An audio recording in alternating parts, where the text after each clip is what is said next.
By my troth, my little body is weary of this great world. Yet if my miseries were in the same abundance as my good fortunes are, one might say that they are as sick that surfeit with too much as they that starve with nothing. It is no mean happiness, therefore, to be seated in the mean, for superfluity comes sooner by white hairs, but competency lives longer. Good sentences, Portia, and well pronounced. They would be better if well followed. But if to do were as easy as to know what were good to do, then chapels would be churches, and poor men's cottages princes' palaces. It is a good divine that follows his own instructions. I can easy teach 20 what were good to be done, than one of the 20 to follow my own teaching. The brain may devise laws for the blood, but a hot temper leaps over a cold decree. Such a hair is madness, the youth to skip over the meshes of good counsel the cripple. But this reasoning is not in the fashion to choose me a husband. Oh, me, the word choose. I may neither choose who I would, nor refuse who I dislike. So is the will of a living daughter, curbed by the will of a dead father. Is it not hard that I cannot choose one, nor refuse none? Yet my father was ever virtuous, and holy men at their death have good inspirations.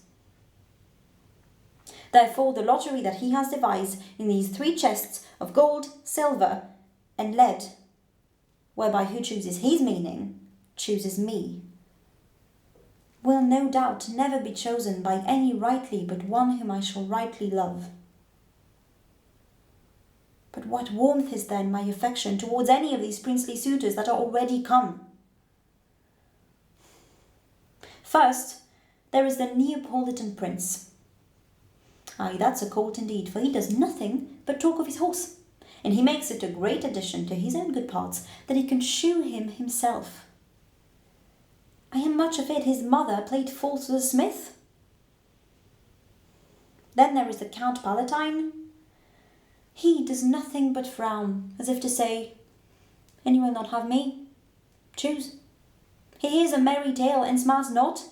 I fear he will prove the weeping philosopher when he grows old, being so full of unmannerly sadness in his youth.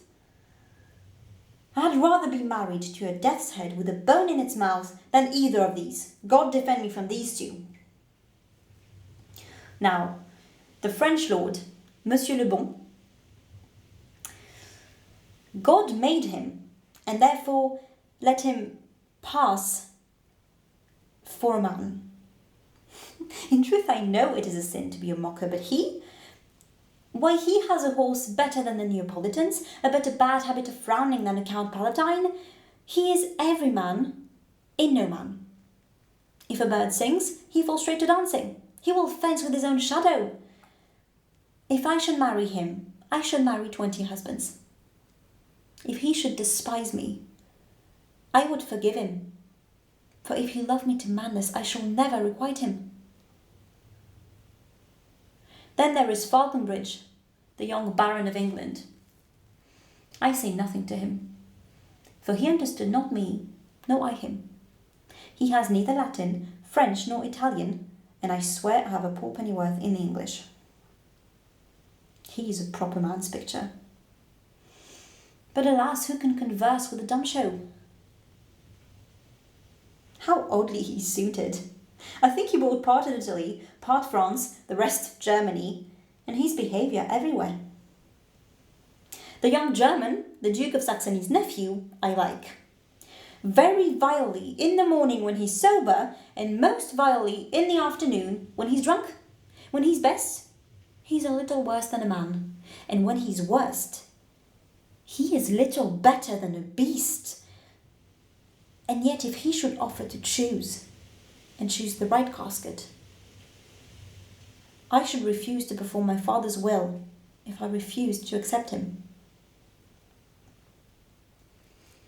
Therefore, I shall set a deep glass of German wine on the wrong casket, for if the devil be within and a temptation without, I know he will choose it. I will do anything ere I be married to a sponge.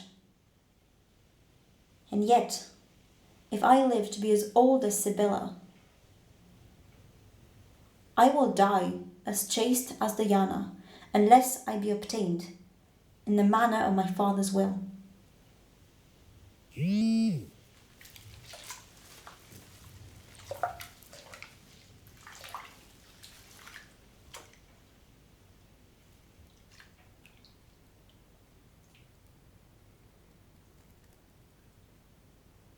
I need not fear the having any of these lords. They have acquainted me with their determination to return to their homes and to trouble me no further, unless they may be won in some other way than my father's imposition of the caskets. I am glad this parcel of words are so reasonable, for there is not one among them that I dote on his very absence. God grant them a fair departure.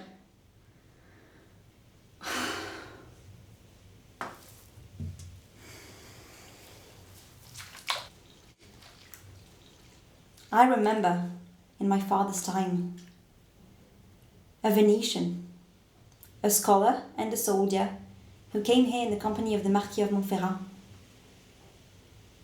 Yes, it was Bassanio, as I think so was he called. He of all the men my foolish eyes ever looked upon, was the best, deserving a fair lady. I remember him well, and worthy of my praise.